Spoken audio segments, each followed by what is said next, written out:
Hi, and welcome back to speech. Oh, you got my head cut off. Can you back? There you go. I feel better now. It was kind of hurting. I don't know if you ever had the top of a television screen pressing down on your head. It's painful. But we're all right now. So today what we're doing is continuing on with some of our proposals for the persuasive speeches or argumentative speeches that are going to be next week. And we just have 3 students here who are going to present those today. And then we're going to take a look at some videos about persuasive speaking and show you an example of one. So let's get started, Jasmine. Come on up here and take over.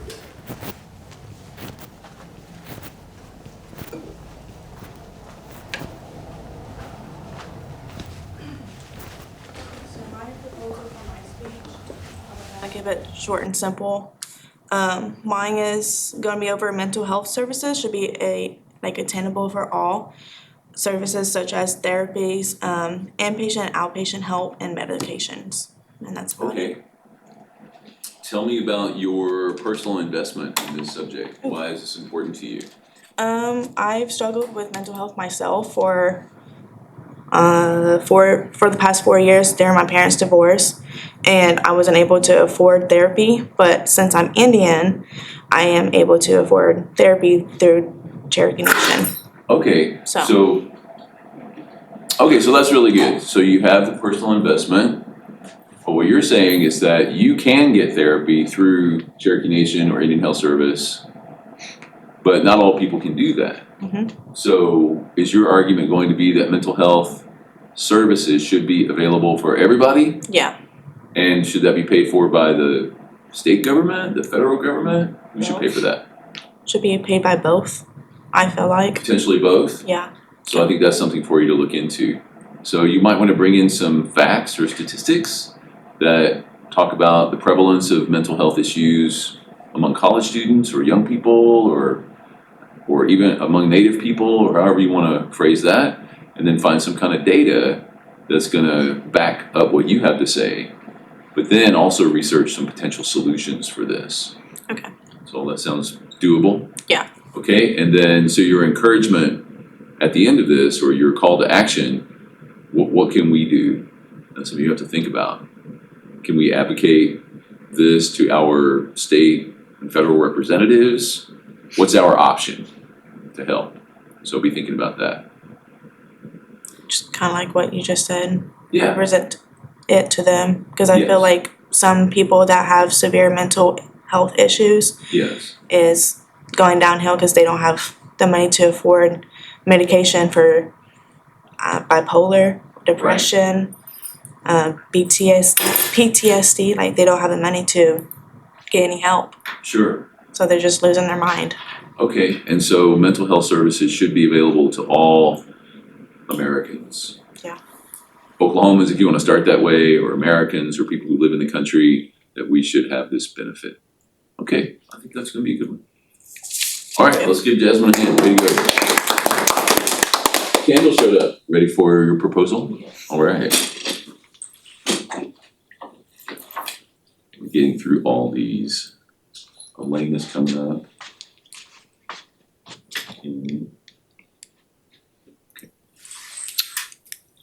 All right, I want to argue that overall we need to have more gun reform, which isn't necessarily taking away the Second Amendment, but just making sure that we get some common sense gun laws to help protect everyday American people along with students, because as a lot of people know, the number one reason why kids are dying in America nowadays, since I believe either 2022 or 2020, has been because of gun death.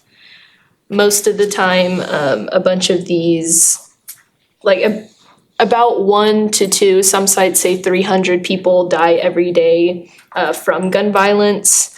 A lot of them aren't because of self-defense either. It's just nonsense violence that happens. And I believe a bunch of those issues come from our not restricted gun laws that we have. Most of the time, it's very easy for anybody to get a hold of a firearm.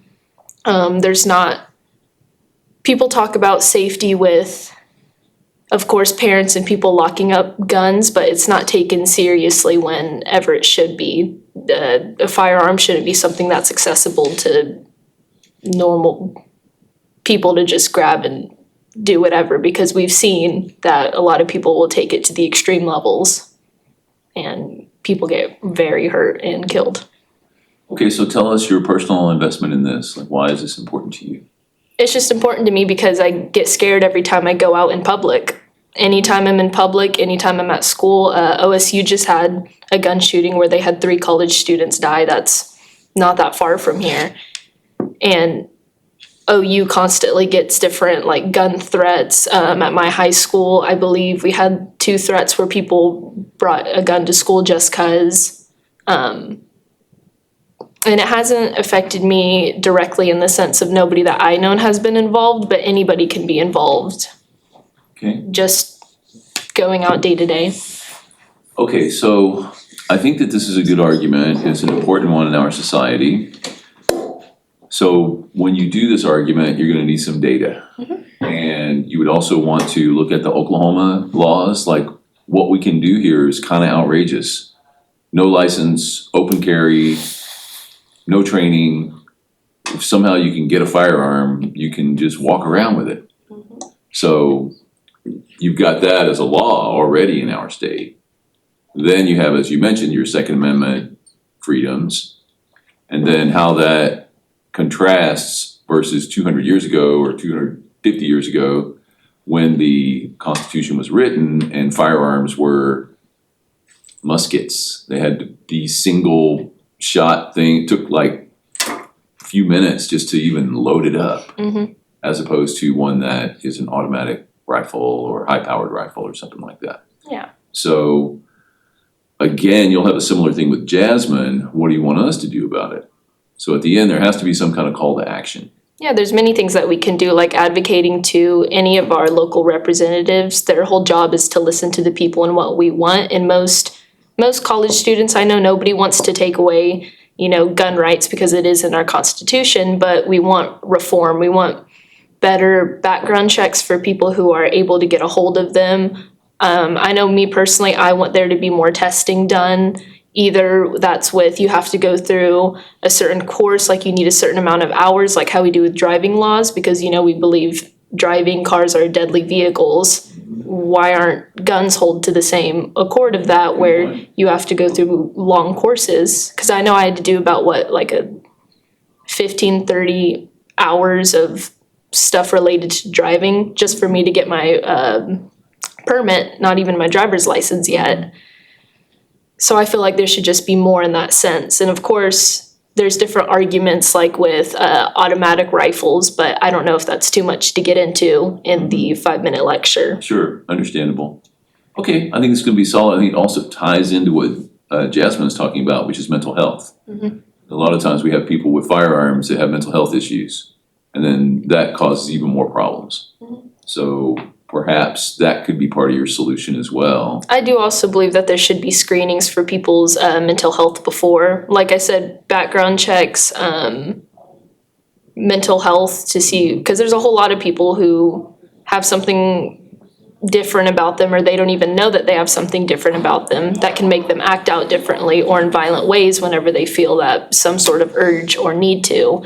But also, like we said with your speech, it's hard to get access to any sort of mental care, whether that's diagnosis or with treatment to that, because of how expensive it is. A lot of it goes back to us deciding what we want to put our money, our tax dollars into, and what we want to advocate for to our representatives, our state, governor, all of that. Okay, I think that's really interesting. So looking forward to seeing how it shakes down. I think you just need a little data to support your various points of view, and then also your call to action at the end. And then I think your personal investment's good enough, which is you're a human walking around and you're nervous that just about any time you're in Costco and somebody could whip out a firearm and start shooting people just because they're having a bad day or something like that. Or, for any other myriad of reasons that exist. Okay, sounds good. Let's give her a hand. Way to go, Kendall. Well, Jesse's here. You got one for us? You got an argumentative proposal for us? I have an idea of my topic. Okay, well, let's get up there and we'll grill you on a little bit. We made Caden do that the other day when he wasn't completely ready. put him on the hot seat anyway. At least to get you talking about it. All right, let's hear it. I want to do my topic on why AI is bad. Okay. I don't like it at all, and I don't think it should really be used. It's not designed as a scholarly tool, and it's destroying some people's lives, our environment. People are having data centers built next to their house to where they can't even sleep because like the lights of the data center are blaring through their windows. It's taking our water.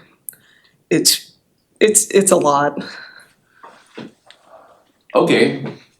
I think this could be a really good argument. Of course, you're up against the weight of reality. And I think that there is a lot unknown about AI. And we already know that you're a naturalist because of your hiking speech last time around.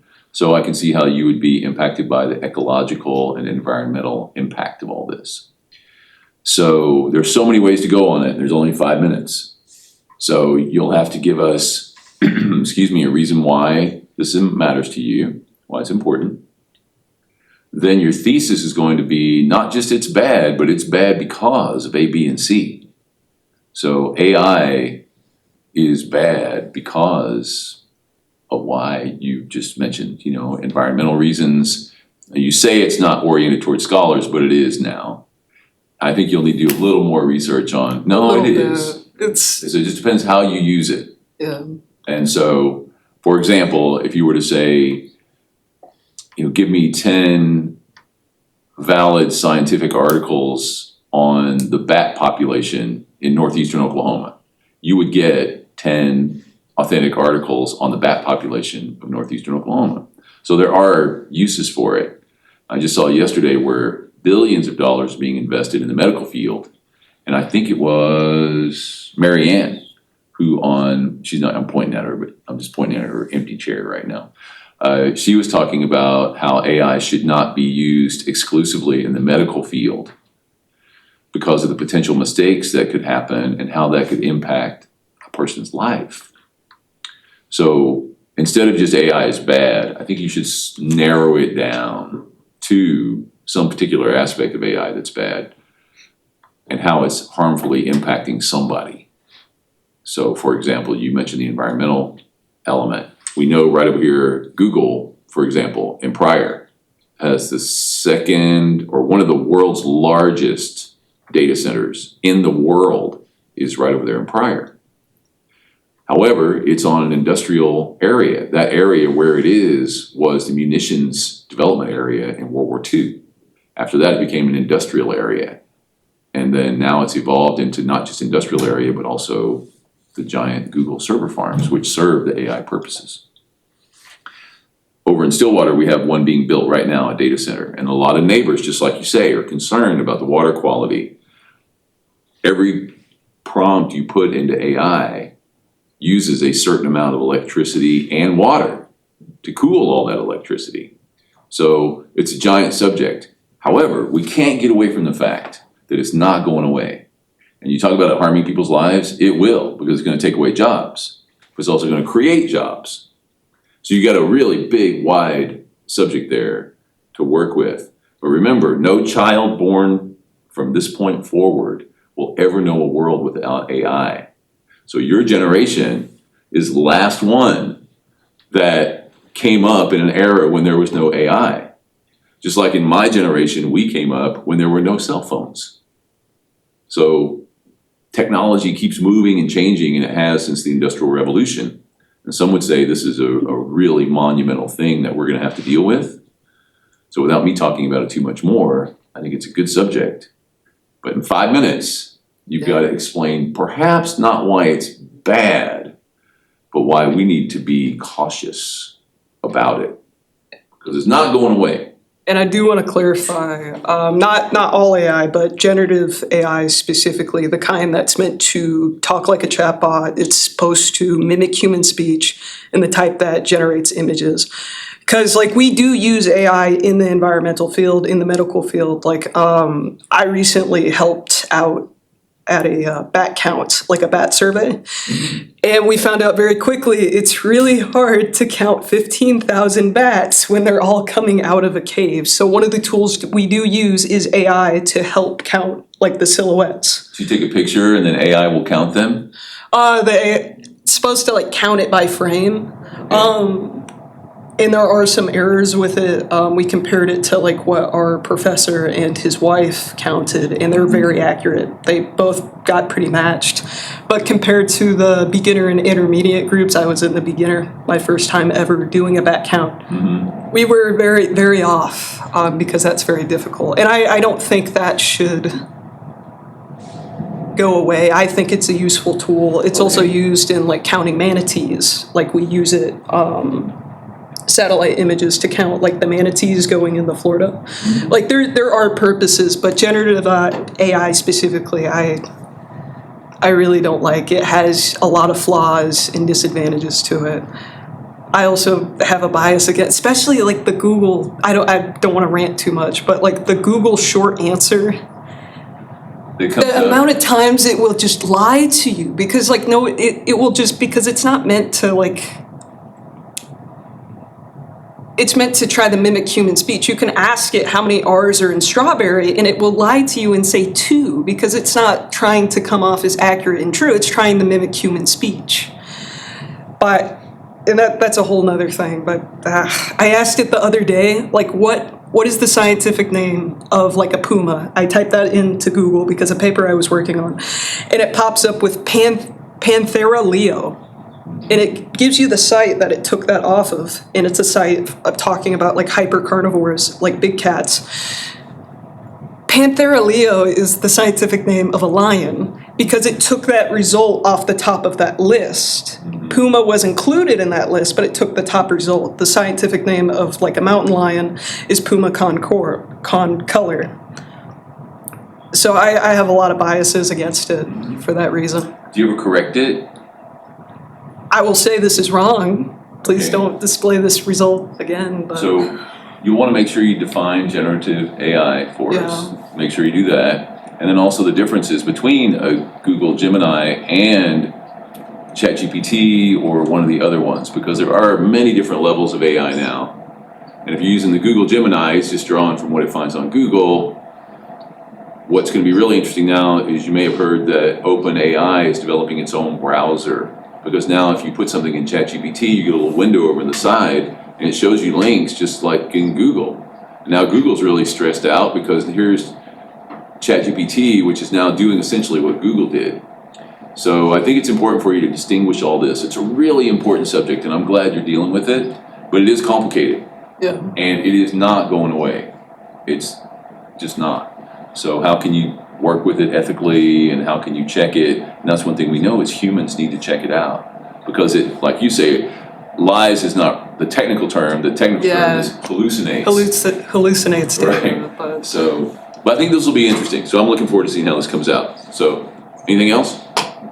that's it. The main thing is I think I just need to constrain it some because it is 5 minutes. Yeah, 5 minutes. Make sure you define things for us. Your opinion is totally strong, but you do have to provide the opposite side, and you did in your own presentation there.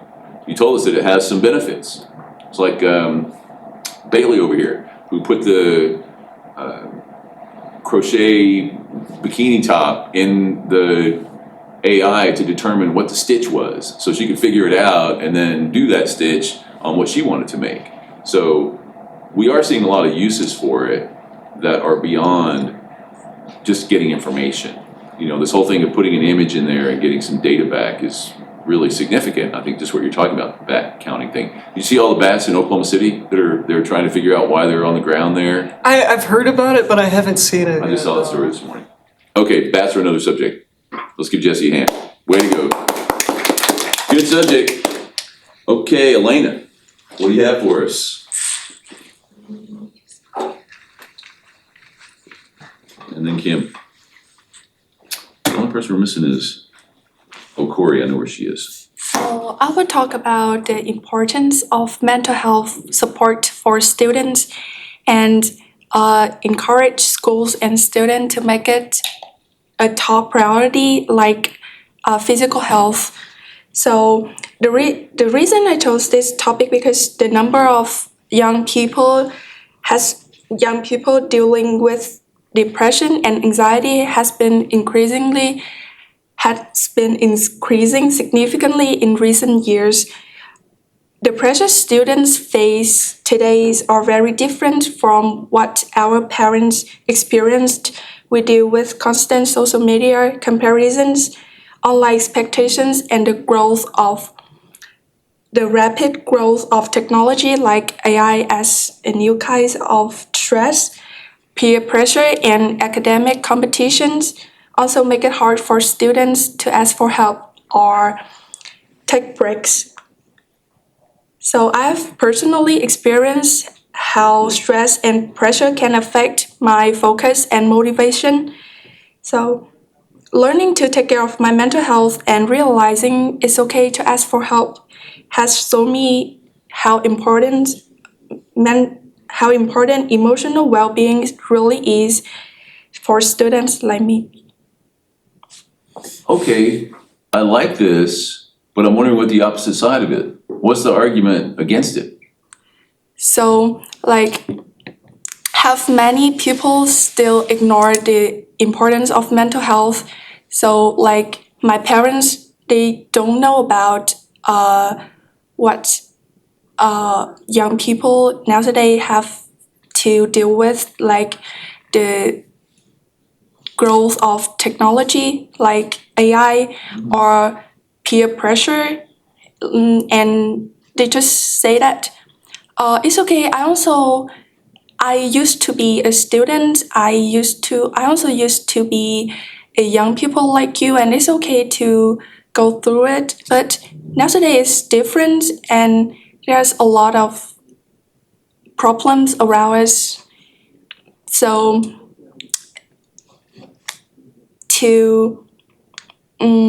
I would like to show the importance of it and increasing the Awareness of it? yeah. Okay, so I like where you're going with your counter argument.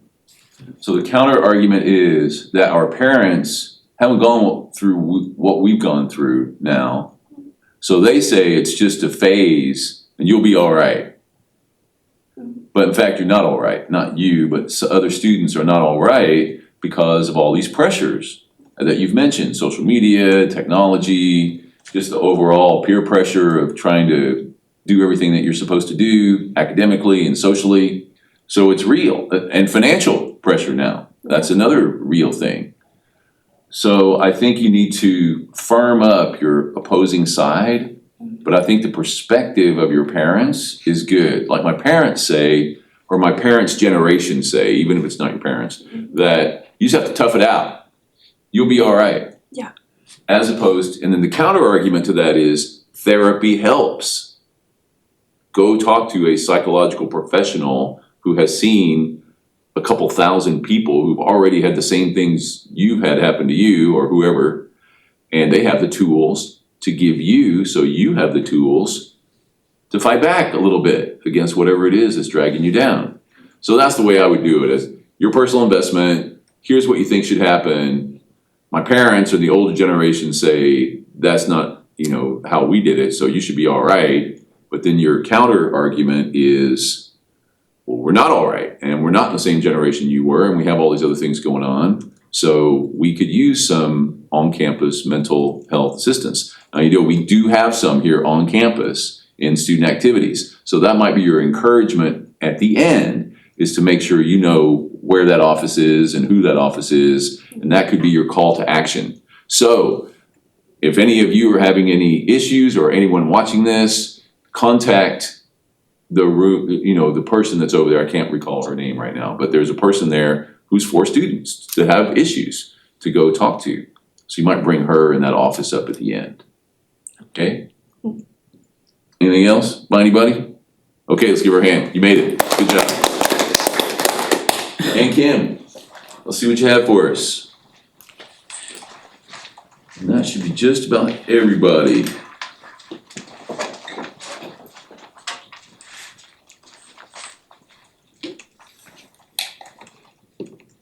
For my speech, I'm going to talk about you should be replaced with wildlife sanctuaries. Hold on a second. Say that again for me slowly. Sorry. I'm talking about zoos should be replaced with wildlife sanctuaries. Okay, I get where you're going now. Okay, let's hear it. So in many zoos, animals are kept in a small artificial spaces that limit their movement and cause stress or abnormal behavior. And wildlife sanctuaries, on the other hand, provide large natural areas where rescue or endangered animals can live safely without being used for entertainment. Okay, what's your personal investment on this? Actually, Why is it important to you? it's important because it can save from exploiting animals for human amusement to respecting and protecting them as a living beings. Okay. What's the opposite side of this? The opposite is zoos can provide education for the children to protect the endangered species, and it can provide safe home for some animals that cannot live in the wild. And also the wildlife sanctuaries usually limit public access, so it reduces the educational opportunities. Okay, so what you have is you're advocating wildlife management areas that could be used for tourism as opposed to a zoo, which is a place everybody goes to look at animals in enclosures. That's your argument. So the counter argument then is that zoos can also be positive because of the educational benefits. They can also provide a place for, let's say, an injured or wounded animal that can't live out in the wild anymore. And or they can provide a space where endangered species could perhaps be saved. Yeah. So there is some positive. So at the end of that, you're looking at a compromise. It's like, well, animals who can live in the wild and there's a wildlife area for them should.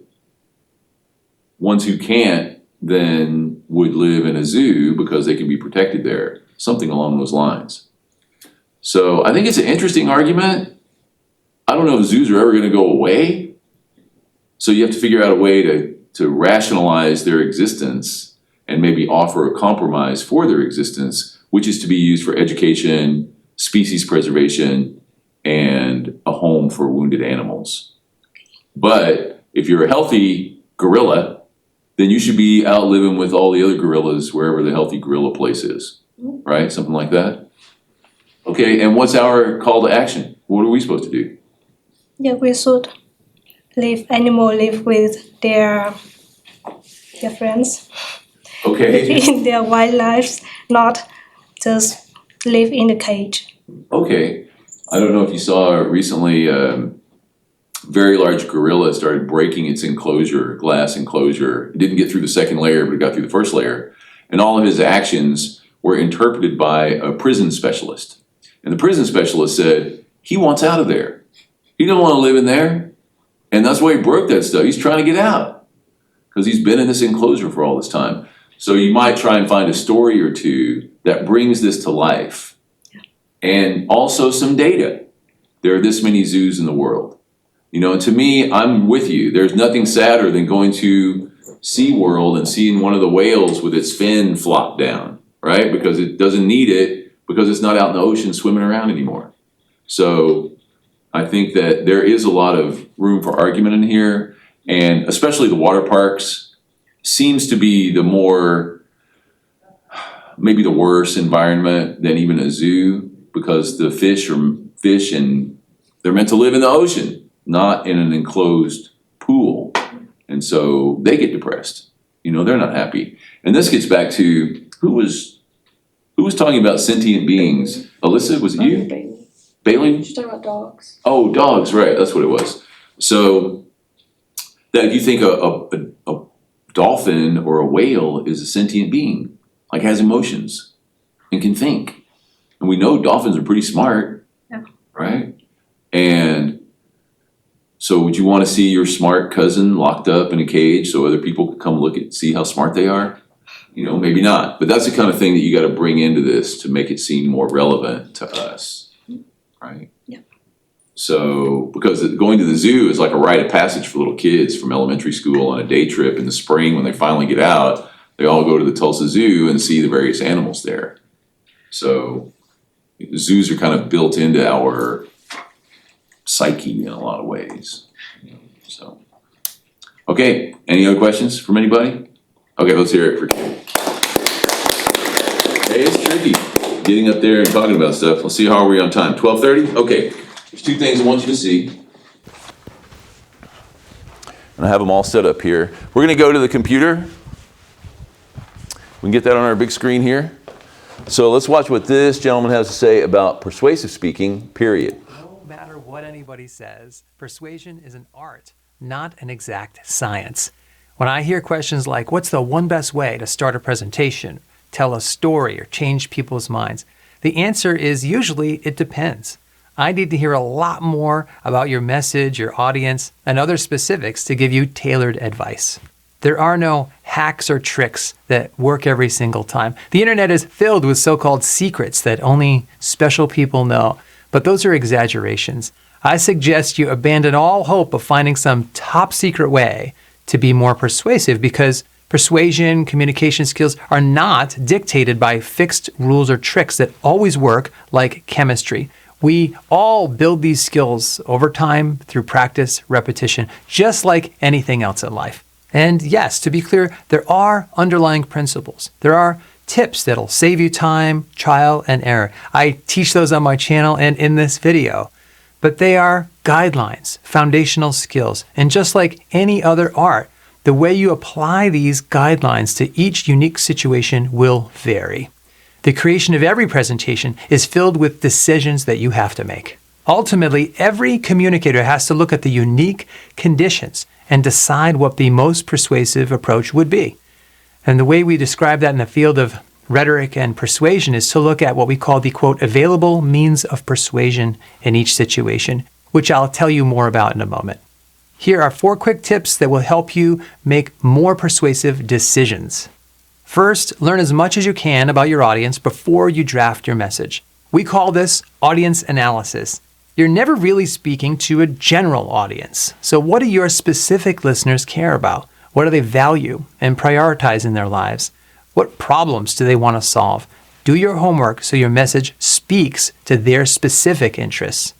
Second, learn as much as you can about the occasion for the presentation. What's your audience expecting? Why are they there listening to you? Is this just one of 4 other presentations that they're going to be sitting through that day? Are they expecting to come away with actionable takeaways, or are they expecting simply to learn something? Third, decide what you want for your audience. People call this your ask. By the end of the presentation, how do you want your listeners to either think differently or behave differently? Usually, at the end of a persuasive message, there's some kind of call to action that your message is building toward.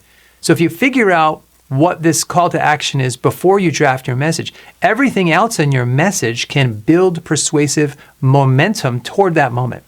Your call to action should be a natural extension of your message. It should be the next logical step. Fourth, here's a supersized tip. Once you have good answers to the first 3 tips here, then you have to make those decisions that we've been talking about in terms of the available means of persuasion. Again, this is just a starting place, but you have to make choices about how to appeal to your listeners' rational side. In the business, we call this logos. People need to be convinced up here in their brains. So what type of data, facts, statistics, and other research-driven support can you include in your message to help change listeners' minds or behaviors? What information can you include that will speak to their priorities, interests, problems that we mentioned earlier? B, how can you best appeal to listeners' emotional side? We call this pathos. How can you bring your message to life in a way that reaches their hearts? What stories can you tell? What type of before and after transformations can you share with them?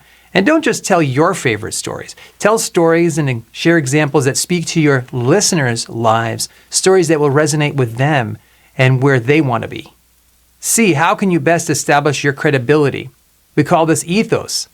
That's about your believability as a speaker. What can you tell them about yourself that establishes that you're the right person to listen to? What real-world experiences do you have? What common ground do you share with your listeners? And how can you show that you care about your listeners and have goodwill toward them? These three elements, ethos, pathos, and logos, are the typical starting place where we talk about that phrase, the available means of persuasion. Like that, it confirms things we've already discussed and talked about. I want to jump on this guy's speech. I don't think we'll have quite enough time to get there.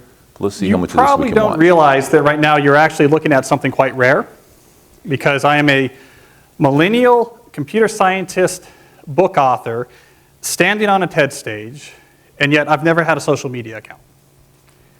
How this happened was actually somewhat random. Social media first came onto my radar when I was at college, my sophomore year of college. This is when Facebook arrived at our campus. And at the time, which was right after the first .com bust, I had had a dorm room business. I had had to shut it down in the bust. And then suddenly this other kid from Harvard named Mark had this product called Facebook, and people were getting excited about it. So it's sort of a fit of somewhat immature professional jealousy. I said, I'm not going to use this thing. I'm not going to help this kid's business. What's that ever going to amount to? So anyways, I go along my life. I look up not long later, and I see that everyone I know is really hooked on this thing. And from the clarity you can get when you have some objectivity, some perspective on it, I realized this seems a little bit dangerous, so I never signed up. I've never had a social media account since. So I'm here for two reasons. I want to deliver two messages. The first message I want to deliver is that even though I've never had a social media account, I'm okay. You don't have to worry. This totally legit influencer loves.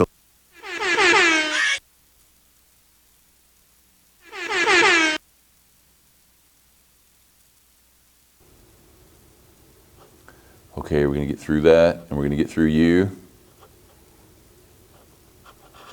Wait, what happened to that's not who our speaker was. Dang it. Let's go back. Oh, it advanced to the next video instead of just through the spot.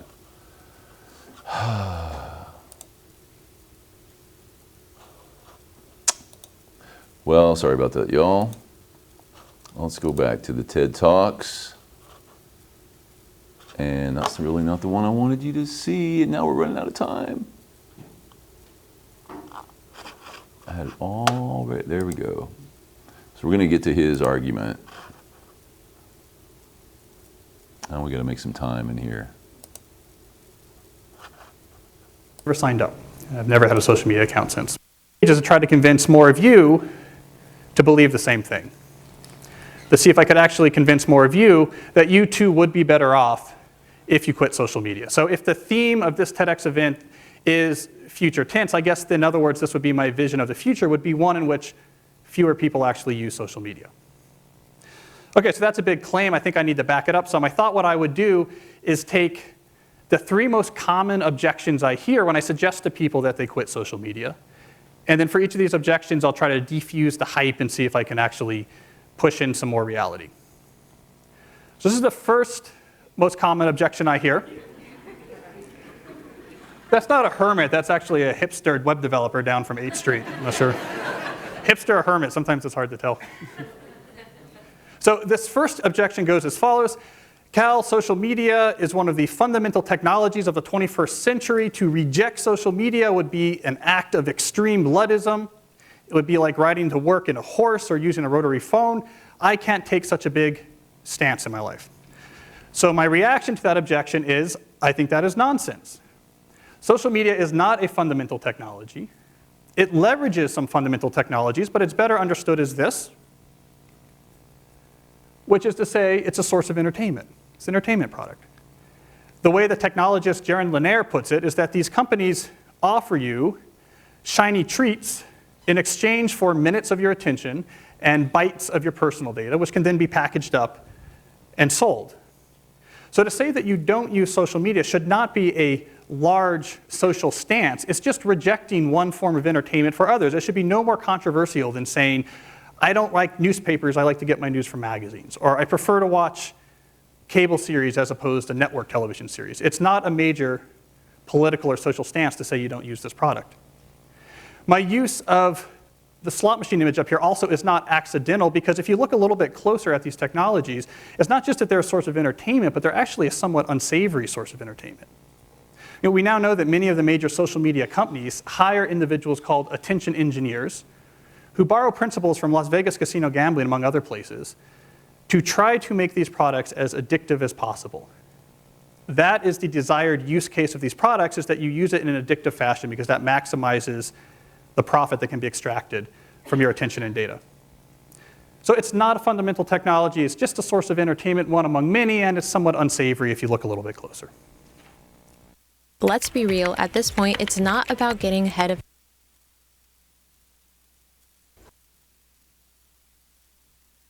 Second common objection I hear when I suggest that people quit social media. The objection goes as follows: Cal, I can't quit social media because it is vital to my success in the 21st century economy.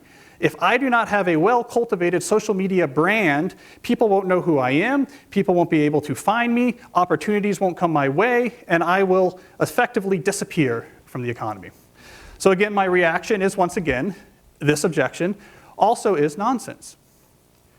So I recently published this book that draws on multiple different strands of evidence to make the point that in a competitive 21st century economy, what the market values is the ability to produce things that are rare and are valuable.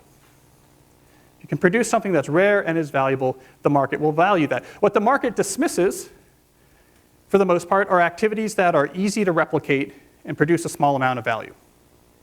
Well, social media use is the epitome of an easy to replicate activity that does not directly produce a lot of value. It's something that any 16-year-old with a smartphone can do.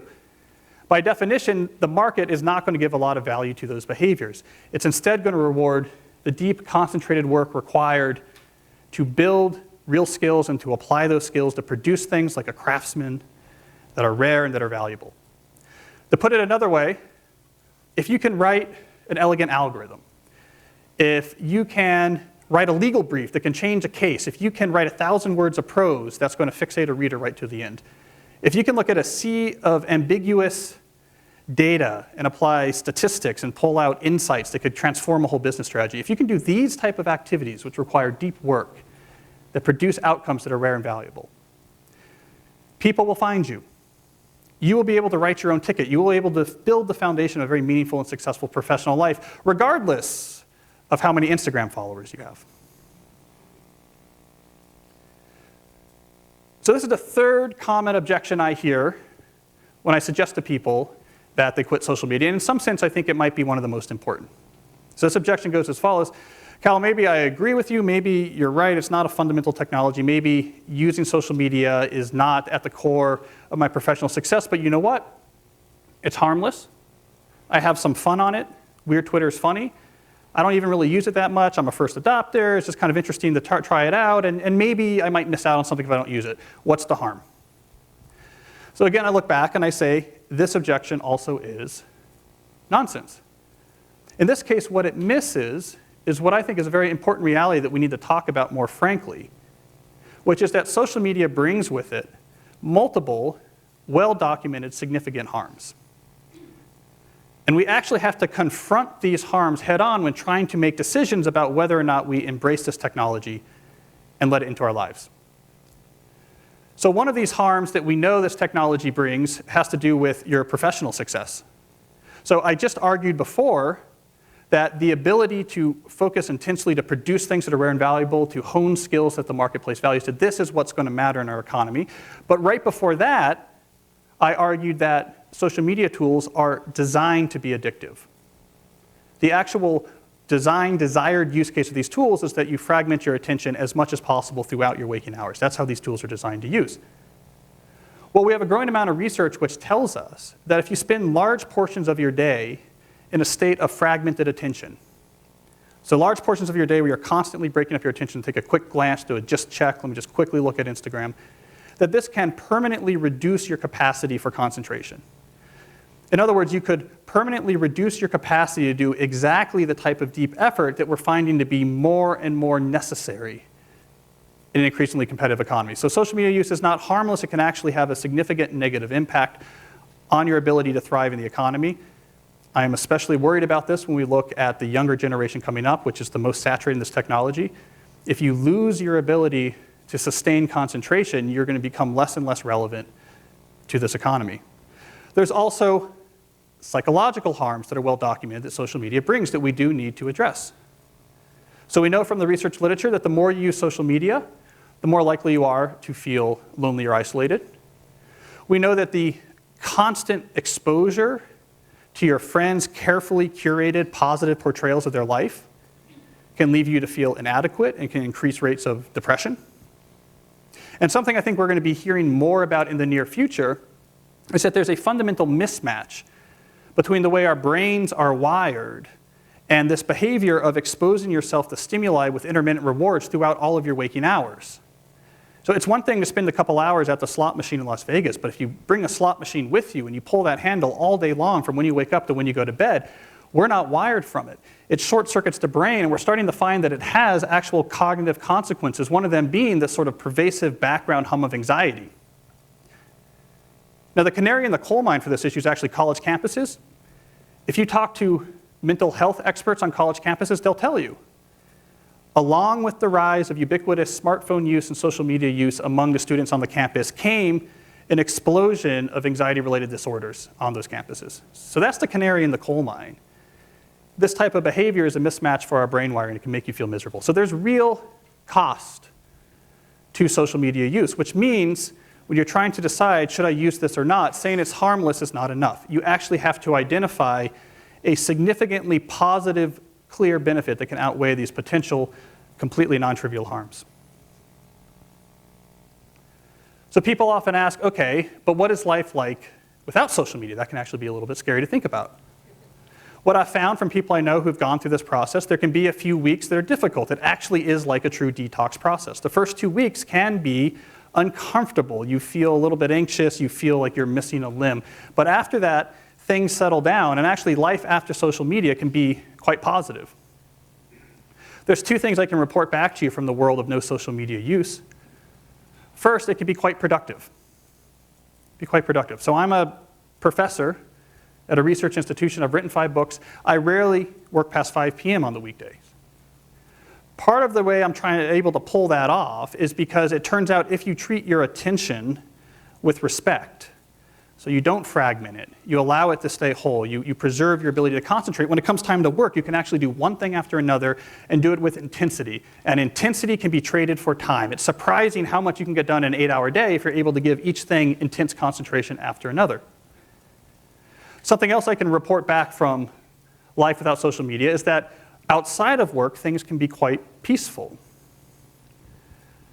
So I often joke I'd be very comfortable being a 1930s farmer because if you look at my leisure time, I read newspaper while the sun comes up. I listen to baseball on the radio. I, honest to God, sit in a leather chair and read hardcover books at night after my kids go to bed.